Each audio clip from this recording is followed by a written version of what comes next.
Shalom, everybody. I'm right now in Jerusalem.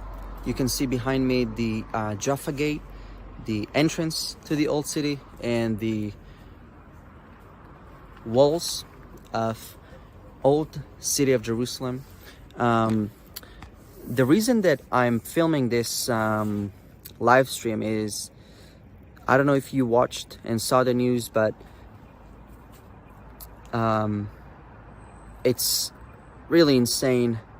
There was a horrific terrorist attack today in Jerusalem. A Palestinian terrorist went on a shooting spree and shot 7 people dead, including a 15-year-old Jewish boy. He went to a Jewish synagogue in one of the Jewish neighborhoods here in our capital city and shot people inside the synagogue and people who were leaving the synagogue. It happened at around 8:30 p.m. So that is usually the hour on Friday when Jewish families are returning from the synagogue after praying, having the Shabbat prayers, and returning home to their families to have a nice Shabbat dinner. But 7 souls were murdered today only because they were Jews. This was their only crime. And guess what? Our neighbors, our Palestinian neighbors, celebrated this. The Islamic Jihad terror group praised the attack and said we would be happy to see more like this.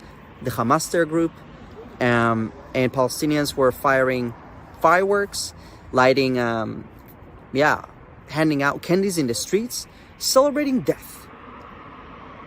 Let that sink in. They are sanctifying the murder of 7 Jewish souls who were murdered outside of a synagogue, their place of worship. Now just try to imagine if that was the opposite, and if Muslims were killed outside of a mosque. I'm sure that by now all of the world, including the mainstream media, including all the international forums, would be on their feet, investigating everything and blaming someone immediately. But when it's Jews being massacred outside of their house of worship, sure, I saw condemnations, rightful ones, but it just felt like they're not coming from their hearts and they're condemning this only because they had to.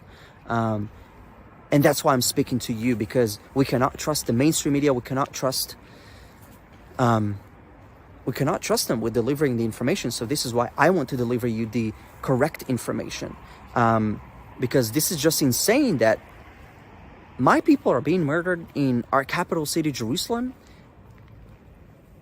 and this is just insane. We sanctify life. I was born here in this country to love peace.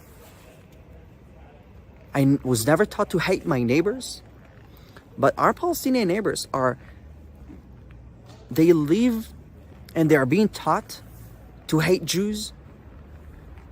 And this is not just me saying that. I'm speaking with Palestinian friends of mine under the radar who are telling me themselves that this is true, that they are taught to hate Jews, that they need to kick the Jews out of this country. I mean, think about, what does Free Palestine mean? It means to kick the Jews out of this country and build an Islamist entity on top of that, because they do not want peace with us. And you just see that. You just see that when they kill us, they celebrate this. They don't celebrate peace. They didn't celebrate when Israel made peace with the UAE, when Israel offered them peace to the Palestinians. They don't want peace with us.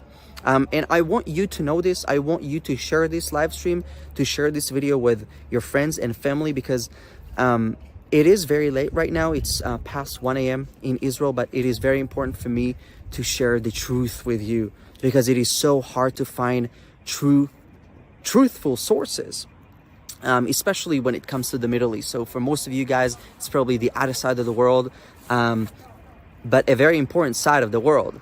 It is the center and an indicator to things to come. And to see radical Islam raising its ugly head here we all must unite against it. And I do want to share with you something. I spoke a while ago with, first of all, it's crazy that this is happening, this horrific terror attack is happening on the International Holocaust Remembrance Day and on Shabbat, on the holiest time of the week for the Jewish people.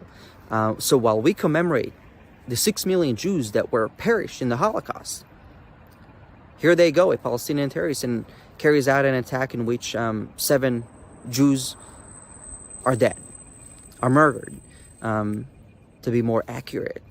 And I spoke a while ago with a friend of mine, a Holocaust survivor, Walter Bingham, who is also a war hero. He had been through a lot in life. He's 99 years old. And I asked him, what did he learn from the Holocaust? He lives in Jerusalem, by the way.